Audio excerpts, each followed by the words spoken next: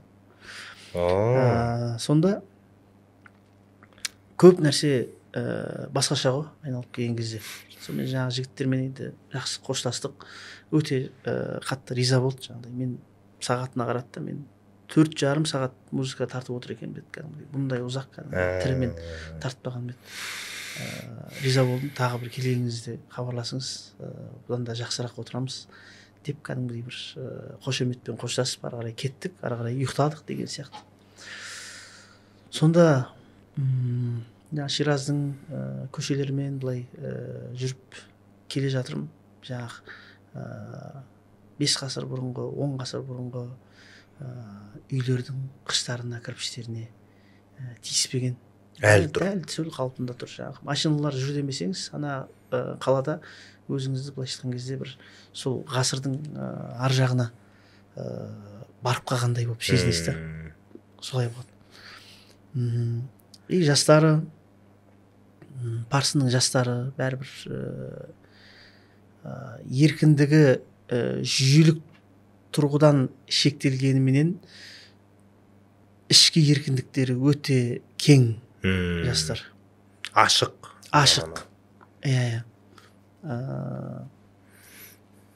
Одан кейін айтып қояды жаңағыдай. Молда деген молда ғой дейді, ол саясаткер емес қой деп қояды да жаңағыдай өздерінің іштерінде. Бірақ тем не менее мен Иранның қазіргі самобытный болып отырғаны, өз-өзіне тоқ болып отырғаны, ол биліктен бұрын Иран халқының сол жаңағы ішкі халық ретінде ресурстары өз-өздеріне жетеді да. Қанша мың жылдық тарихы бар, басқасы бар, оның ешқайсысын жаңағыдай ұмыта қоймаған, оның бәрін сақтап тұр, оны ешкімге бермеген жаңағыдай. Соны әлемдік мәдениетке аз-аздан қазіргі режимде аз-аздан әйтеуір шығарып отыр. Сол аз-аздан шығарғандардың өздері былайша айтқан кезде әлемде кәдімгі өте көп маңызға ие болып отыр ғой. Мықты. И мен қысқаша былай қайырған кезде өзімше былай түсіндім да. Иран деген ол бір әйел іспетті ғой. Ол қандай әйел десеңіз, ол білімді, текті, парасатты, сондай бір керемет әйел Иран деген. Бірақ каким-то образом бір жерде тупить етіп, короче, бір салафитке, бір молдаға тұрмысқа шығып кеткен ғой. Ана әйел. Қазір соның зиянын көріп отыр да. Не талақ бермейді. Не талақ бермейді, не кете алмайды, еркі жоқ деген сияқты. Бірақ сұмдық салыстыру екен. Былай болды. Бұл білесіз ғой, мында шығыс әйелдеріне тән андай қызық феномен бар. Бір көйлек андай қазақ киімдерінде де бар ғой жаңағыдай әртүрлі зерлі бұйымдарды, өрнектерді жаңағыдай киімнің сыртынан тігеді ғой. Иран сондай әйел, ол қазір барлық шығыс әйелдер сияқты қара киіміне өрнектерді тігіп жатыр. Бірақ Иран сырттан тігіп атқан жоқ. Ішінен ба? Ішінен тігіп атыр. Ертең мына қазіргі режим болсын, болашақтағы болсын, өткен болсын, әйтеуір режим кетеді ғой мысалға. Қазіргі бүкіл жаңа қара кигізіп қойған шектеулердің барлығы тіпті алынып тасталып, қазіргі режим кішкене жұмсарып, более демократичный болған күннің өзінде әйтеуір еркіндеу болған кезде Иран ешкімнен қалып кетпейді ол. Иран не істейді білесіз ба? Ол жай ғана жаңағы киімін алады да теріс қаратып киіп отыра береді. Жаңағы ішінен тіккен жерлерінің барлығын сыртқа шығарып көрсетіп әшекейленіп отыра қалады. Сол кезде біз бәріміз таң қаламыз. Мәссаған, бұлар деген қанша жыл бойы ондай режимнің астында өмір сүріп жатып, қалай бұлар тез дамып кетті, тез осылай болып кетті деген кезде қанша оқшауласақ та көштен қалмапты ғой деген әңгіме болады ғой. Жоқ, сіз шок боласыз бұл нәрсеге. Өте жылдам кәдімгідей.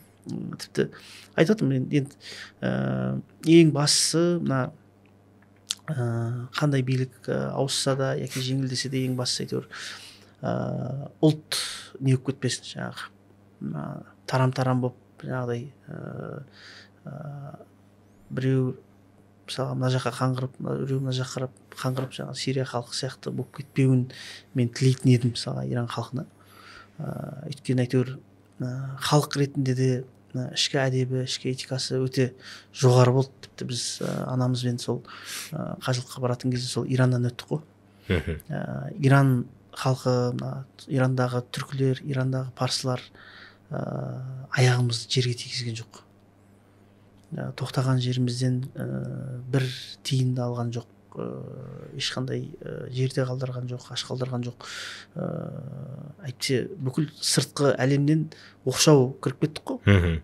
Сонда қызық жаңағы сондай жолға сапарға кетіп баратырмыз деген кезде кәдімгі ықыластары ерекше болып, кәдімгі кемеге дейін кәдімгі өзі келіп шығарып салып жатты. Сондықтан артығымен ақшаны беріп тастады дедіңіз. Иә, мен өткенде сізге айтып бердім. Иранға $4000 кірдім, шығып бара жатсам $4200 тұр қалдым. Біраз күн қондыңыз, біраз күн болдыңыз. Иә, қанша күн болдық, иә, мүлдем шығын болған жоқ, аз болды. Сондағысы ондай терең мәдениеті бар, тем более оның үстіне бізбен түркілермен көрші халық, түркілермен көрші болып тұрған, жаңа айтып өттім ғой, жаңа бізге парсы тілінен өте көп нәрсе кірген деп, бізден де парсыларға өте көп нәрсе кірген мысалға. Әркім өзінің өнерін экспорттайды ғой.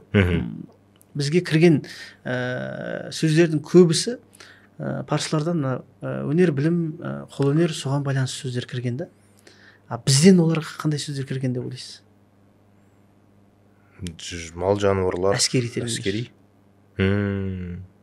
Вот 17-ші, 16-ші, 18-ші ғасырдардағы парсылардағы қандай әскери терминді қарайтын болсаңыз, барлығының түбі түркі тілінен келіп шығады.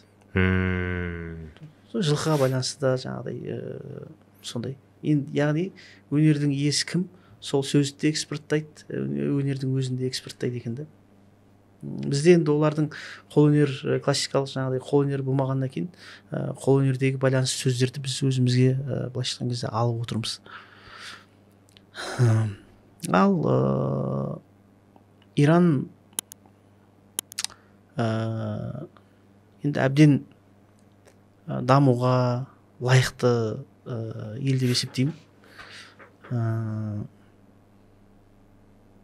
Біз енді жаңағы олардан енді бізге жаңағыдай әскери қатты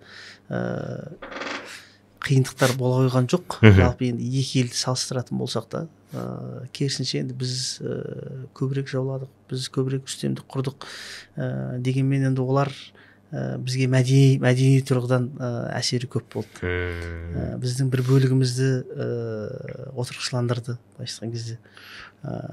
Қазіргі мысалға өзбек ағайындар, әзірбайжан ағайындар кезіндегі оларда енді көшпенді болған халықтар ғой, бірақ дегенмен парсы мәдениетінің кішігірім ассимиляциясына ұшырап, қазір өзбек мәдениетінде, әзірбайжан мәдениетінде парсы элементтері енді бізге қарағанда шыны керек көбірек. Оны енді жақсы, жаман деп бағалауға келмейді. Дегенмен әйтеуір қанша жерден кішігірім ондай ассимиляция болса да, әйтеуір ұлт ретінде өзінің кімдігін және кіндігін қазір сезініп, о нәрсенің енді ара жігін кәдімгідей анықтайтын ғасырда, анықтап алған ғасырда тұрмыз ғой. Сондықтан енді ол қатты бір қиын нәрсе деп ойламаймын.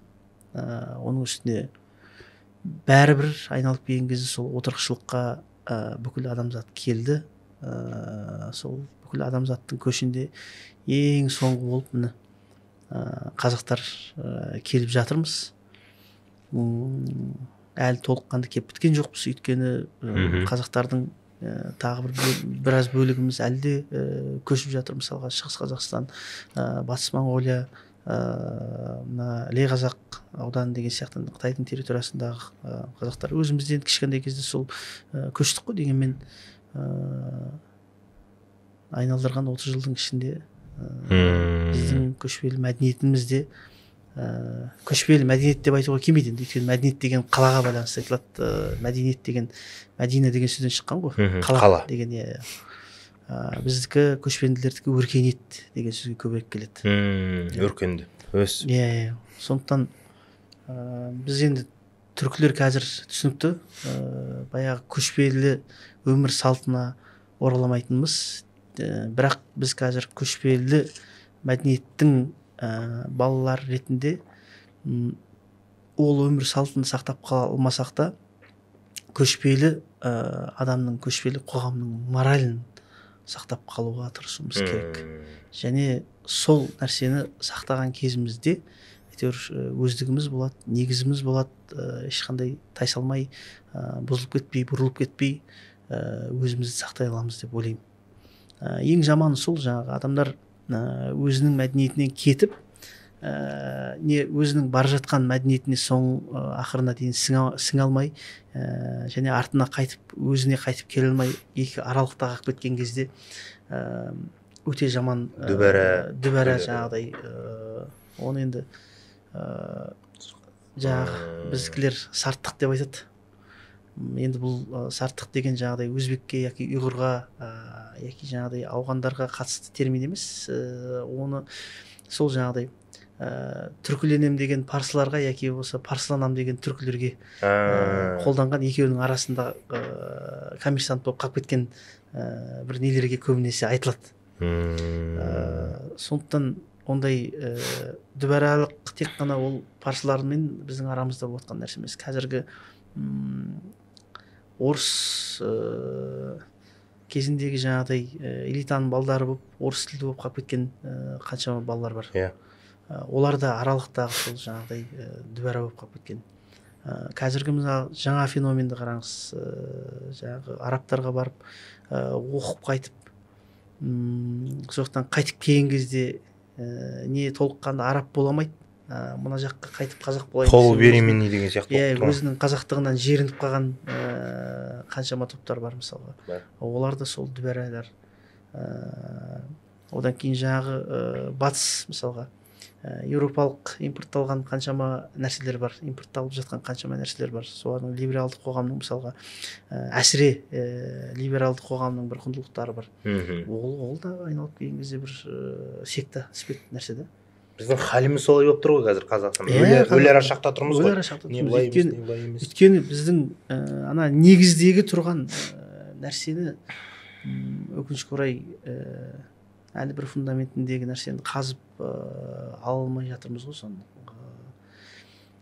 қазып алайын десек, жаңағы әңгіме бұл мәдениет емес, жаңағыдай бір жерге құрылмаған, осы уақытқа дейін ол мораль жүзесінен сақталып келген бүкіл біздің құндылықтардың барлығы. Және оны сол күйінде сақтап, ары қарай кеңейтіп, дамытып жасамасақ, бізге негізі осы мына 21 ғасыр біздің қазақ үшін, түркілер үшін, көшпелі мәдениет үшін кәдімгі бір мәңгі қалудың бір сынақ кезеңінде тұрмыз. Немесе жұтыласын. Өз таңдауын жасайсың. Таңдауын жасайсың. Сондықтан біз Иран деген кезде біз нені түсінуіміз керек? Олар біздің көршілеріміз. Иран билігіне байланысты сіздің көзқарасыңыз әр қилы болуы мүмкін, әр түрлі болуы мүмкін. Жек көрсеңіз болады, жақсы көрсеңіз болады. Тіпті жаңағы құлап қалуын күн-түн тілесеңіз болады. Бірақ дегенмен билікті былай қойған кезде Иран халқы, парсы мәдениеті, парсы әдебиеті, парсы ғылымы деген нәрсені біз жоққа шығарамаймыз. Және оның бізде болған әсерін, біздің оларға болған әсерімізді жоққа шығарамаймыз. Мойындайтын нәрсесі бар. Біз мойындауымыз керек. Және көршіге жамандық тілеуге болмайды. Егер көршінің шатыры құлайтын болса, бәрі ол сенің үйіңді келіп паналайды. Сондықтан құламағаны, әйтеуір ары қарай дамығаны, әйтеуір осы ситуациядан бір абыроймен шығып кетулерін тілегеніміз дұрыс деп ойлаймын, қазақ халқы. Сәке, мына нәрсені көптің түйткілінде тұрған нәрседе деп ойлаймын, немесе көп адам ескермей кетеді. 1979 жылғы ислам революциясы. Революцияға дейінгі Иран дейді да, анау юбка киген қыздар, университеттегі сабақ беріп жатқан әйелдер, темекі шегіп тұрған адамдар, солардың кадрларын қазіргі бір Париж сияқты қылып көрсетеді. Ал одан бұрынғы Масаддық кезінде, сол шақтың дәуірлемей тұрған кезіндегі Иран туралы ешкім айтпайды ғой. Ол қалай болған еді? Сол бір қызық, соған дейін как будто Иранда жоқ сияқты болып андай айтады да, ол да абсурд қой. Керісінше ол Иран қай уақытта да жалпы енді кәдімгі қазіргі заманауи мәндегі дамыған деген сөзге келтіре алмайтын шығармын, дегенмен білім, ғылым барлығы болды. Және діннің өзі осы 79-дан кейін ғана келе салған жоқ қой олар? Оған дейін де болды. Және халықта текке қолдаған жоқ қой аятолланы сол кездерде? Енді қызық, сол нәрселерді бір тереңірек түсінуге бір сеп деп ойлаймын. Өйткені білесіз ба, мына консервативті қоғам мен либералды қоғамның арасын қаншалықты ажырата берген сайын, және сол ажыратқан күйінде бір-біріне оларды жауластыра берген сайын, Иран яки Ауғанстандағыдай жағдайдың қаупі көбейе түседі. Өйткені бәрібір мына консервативті қоғам, консервативті дегенде дәстүрлі қоғам деп айтайыншы, андай консервативті деген уже бір негативті несі бар да. Дәстүрлі қоғам бәрібір өзінің құндылықтарын, ұлт ретінде құндылықтарды қорғайтын, қорғаштайтын бұл бір механизм да бұл да. Ал қазір мысалға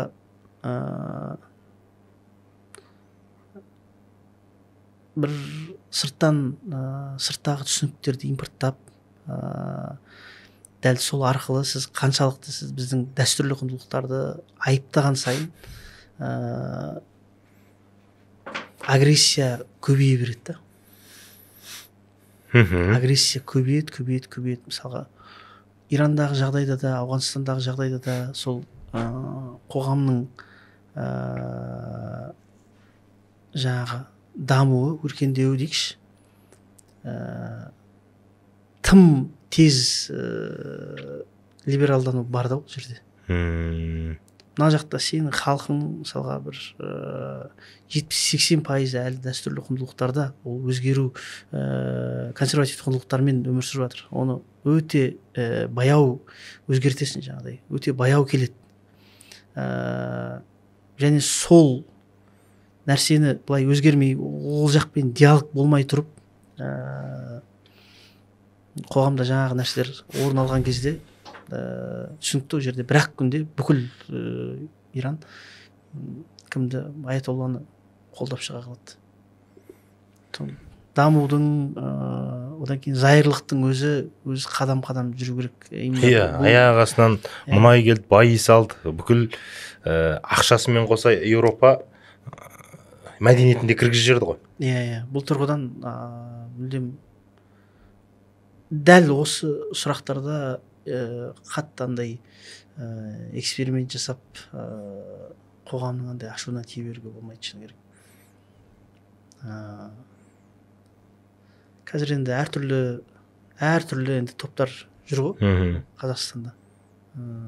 Бірақ қоғам ретінде, ұлт ретінде мысалға бір өзгермейтін, біздің ішімізге тиісуге болмайтын нәрселер бар. Бар ғой, қанша оған тиіскен сайын ол жек көрінішті бола бастайды деген сияқты. Құндылықтар бәрібір ұлттың құндылықтар кодында нәрселер бар ғой. Әркімнің нәзік нәрсесі ғой. Сәке, біз сонда айта аламыз ба? Қалай түсіндірсек болады екен? 79 жылы ислам революциясы болмаса, Иран қандай болар еді? Оны енді кәдімгі кәсіби әлеуметтанушылардан экономистерден саясаткерлерден сұраған дұрыс шығар. Бірақ енді мен жаман болатын еді деп айта алмаймын. Бәрібір мен не үшін жаман болады деген вариантқа бармаймын, өйткені мен парсылардың жаңағы айтып өткендей ішкі мәдениеті, ішкі өз-өзіне тоқтығы, иммунитетін мен көріп келдім да. Сондықтан енді былай бірнеше жаңағы тектоникалық кішігірім өзгерістер болу мүмкін еді, бірақ бәрібір парсылар ол парсы болып қалар еді өз мәдениетімен. Әйтпесе соны үйреткен Еуропа қай деңгейде кетіп бара жатыр, қайдан өзіне оралғысы келіп жатыр ғой. Ол бар. Одан кейін бәрібір де бұл мемлекет ретінде олар өз жолымен жүргісі келді ғой. Үстінде басқа біреудің отарлап, Америка мен Британияның қол астындағы бір тек қана табиғи байлығын беріп өздері құр сүлдері қалғысы келген жоқ. Ирандықтар өзі онсыз да отарлықтан шаршап кеткен. Қанша жыл бірінші кезекте бізден шаршап кеткен олар. Берісін айтсақ. Бірақ мен мына нәрсеге анық сенімдім. Ертең тіпті Израиль бүкіл Иранның қалаларын тас талқан қылып қиратып, ескі бүкіл ғимараттарын, мысалға Шираз қаласын кәдімгідей күлін көкке суырса да, ертеңнен бастап дәл сол қалада қайтадан өмір басталады. Өйткені жаңа айтқандай олардың мәдениеті деп отқан нәрсе ол тіпті ол қыштар, ол жердегі құрылыстар ол екінші кезектегі нәрсе. Бірінші кезекте сол жердегі тұратын адамдардың өзіне тиесілі мәдениет, және өздері соны дамытып, өздері әлі күнге дейін алып келе жатыр. Сондықтан бүгін Шираз қирататын болса, ертең қайттан Шираз болып тұра береді ол. Сол қирандының үстінде кәдімгі жаңа бір Шираз болып, жаңа бір Шираз кәдімгі қалыптаса береді. Ол жердегі Исфахан, Шираз, Табриз, Тегеран деген қалаларды сіз бомбамен қиратып жоя алмайсыз. Ол жерде ол құрылыстан да тереңірек бір құрылыстың өзегі үлгісі жатыр ол жерде. Қасиет киесі бәрібір бар болып тұр ғой. Сәке, біраз әңгімелер айтылды. Енді кейбір кісілер үшін жаңағы саяси осылай да болып айтып жатыр деп бір айғай сүрен сондайды күткен кісілерге сәл скучно сияқты болып көрінеді, бірақ зерттей алған адамға тамаша нәрсе айтылды. Айыпқа бұйырмаңыздар. Жаңа айтып өткендей, мен енді саяси тұрғыдан маман емеспін. Ол дұрыс. Иран жайында болғаннан кейін әйтеуір көрген білгеніміз бар. Бұйырса біз сізді енді Аятолламен амандасып келді, дипломатиялық қалай сапар болды деген әңгіме жоқ қой бізге. Жай базары қалай, көшесі қалай, халқы қалай. Бірақ Тегеранға барған кезде Ахмединежад сабақ беретін мен университетке барып, соны айтқансыз, иә. Ол кісімен бір көріскім келді. Президенті. Президенті. Бірақ ондай мүмкіндік болған жоқ. Одан кейін қасымдағы жүргендер не қыласын жолығып деген сияқты, сөйтсем жаңағыдай бір-екі саяси моменттер бар екен да, жарайды дедім. Біз видеоларын көріп қалдық қой. Иранның бұрынғы президенті қазір қой бағып жүр, қарапайым бір пижома машинамен жүреді деген. Соны басқа қандай Иран халқы қалай көреді екен? Автобуспен жүреді дедіңіз ба? Автобуспен. Мен таң қалып кәдімгідей сұрап жатырмын ғой, жаңағы сендер қалай ол Ахмединежадты жаңағыдай ұнатпайсыңдар деген сияқты қылып. Кәдімгі қарапайым, енді істеген нәрселер де әртүрлі. Біреу ұнатады, біреу ұнатпайды деген сияқты. Бірақ сол мен танысып қалған орта кішкене ұнатын қарамайтын болып шықты да. Сонымен айтамын, қалай ол деген кәдімгі автобуспен жүретін кісі екен ғой. Президент болғаннан кейін кәдімгідей мұғалім болып сабақ беріп жүр екен, осындай десем жаңа күледі. Енді автобуспен жүрмегенде немен жүреді дейді. Енді қарасай, ана қарапайымдылықты деп атам. Сөйтсем, досым дейді, Тегеранның сен пробкілерін көр дейді. машинамен жүру бұл жерде жаңағыдай мүлдем мындай бір пайдалы нәрсе емес негізі. Жарайды, осылай оңай түсіне салайық деп қойдық қой. Жақсы. Сәке, мен сұрамаған, бірақ өзіңіз бір айтқыңыз келген ақпараттар, бөлісетін ойларыңыз бар ма? Негізі, тез шешім қабылданып келген бір подкаст болды ғой. Енді бір тақырыпқа арнап отырмыз ғой, бұйырса. Келесі жол бір кеңірек асықпай отырып жасайық тағы бір подкаст. Тамаша болар еді. Жалпы Иран тақырыбында емес, енді жалпы корпоратив секторда қазір Қазақстандағы қызық нәрселер көбірек болып жатыр. Жобалар жақсы. Ол жерде тіпті көсілейік деп тұрмыз. Бұйырса. Жалпы сол көршілерімізде барлығы оңынан шешілсін деп тілеймін. Әйтеуір барыс келісіміз, алыс берісіміз көп болсын көрші халықтармен.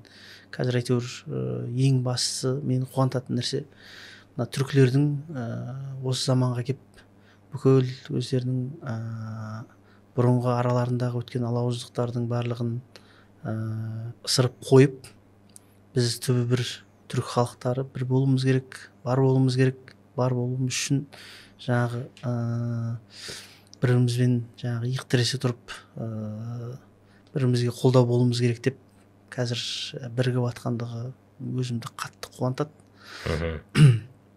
Қазақ пен өзбек, қазақ пен қырғыз, Қазақстан әйтеуір бір қуантатын, әйтеуір мына орталық Азия, Түркістанның бір қазір хабының орталығы болып тұр. Көп шешімдерді әйтеуір көшілер өзара ақылдасып, бір-бірімізге деген бауырмалдығымыз бар. Осы нәрседен Құдай осы нәрсені кем көрмесін. Мен енді жаңағы әңгімені бастаған кезде кітапты осы бір кітаптан бастап едім.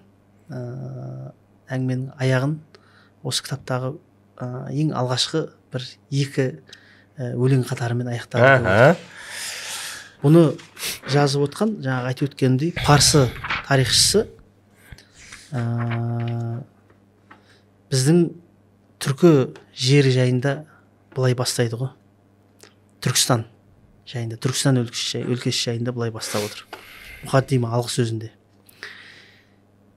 Жер мен көкке, күн мен айға сыймаған Түркістанға Алла дәулет сыйлаған дейді. Барша бектер шетсіз, шексіз күйінде топырағын әзір еді сүйуге дейді. Міне, Түркістан, біздің ұлы Түркістанымыз жайында парсы жазушысы Язиттен шыққан осындай бір керемет өлең жолдарын арнап отыр. Ғажап. Осыдан біз түсіне берсек болады, біздің оларға қарым-қатынасымыз қандай, және олардың тарихи бізге қарым-қатынастары жалпы қандай болған. Жазылып қойыңыздар, интеллектуалды, жақсы сұхбаттар жалғасын, подкасттар табады ары қаратай. Егер сіздердің қолдауларыңыз тыңдарман дұрыс болса, айтылатын сөзде ары қаратай шыға бермекші. Айтпақшы, Сәке, сіздерде бір жақсы жаңалық болып жатыр екен. Енді қиямыз ба, қимаймыз ба білмеймін, бірақ сіздердің үлкен жобаларыңыз халықаралық деңгейде шығып жатыр екен. Құтты болсын. Рахмет. Сәл келесі подкастқа, келесі сұхбатқа бір тұздық болсын, бір дәмді бір несін айтып жіберіңізші. Енді бізде көпшілік білетін қалан деп аталатын жобамыз Қалан KZ. Енді қазіргі уақытта Қазақстан, Өзбекстан, Татарстан, Әзербайжан елдерінде өте белсенді жұмыс істеп жатырмыз. Одан бөлек Мысыр, Иордания және Катар елдеріне кіріп жатырмыз. Бұйырса келесі жылдан бастап өзіміздің түркілердің бүкіл шекарасын соңына дейін бекітіп қоямыз. Түркия қосылады келесі жылы. Одан кейін жайлап оңтүстік шығыс Азия, Малайзия, Индонезия деген сияқты елдерде де бола береміз. Келесі жолы енді бұл тақырыпты асықпай сөйлесеміз. Жалпы әйтеуір Қазақстанның технологиялары тфа-тфа жаман емес. Бетімізді жерге қаратып отқан жоқ. Әйтеуір абыройлы салалардан бірі ғой. Оған енді бұйырса өздеріңіз де жайлап келе жатсыздар. сәттілік тілейміз біз осы саладағы әріптестеріміздің серіктестеріміздің көбейіп жатқанына біз өте қатты қуаныштымыз. Бұйырса қажет платформасы да осы елімізді, ұлттарымызды тек қана болашақта қазақтың емес бүкіл түркі жұртына білімнің, ғылымның иесі атануға бір көмегін тигізетін мықты жобаларға айналады деп мен үміттемін. Рахмет. Жазылып қоюды ұмытпаңыздар, комментарий жазыңыздар, видеоны бөлісіп қойыңыздар. Рахмет.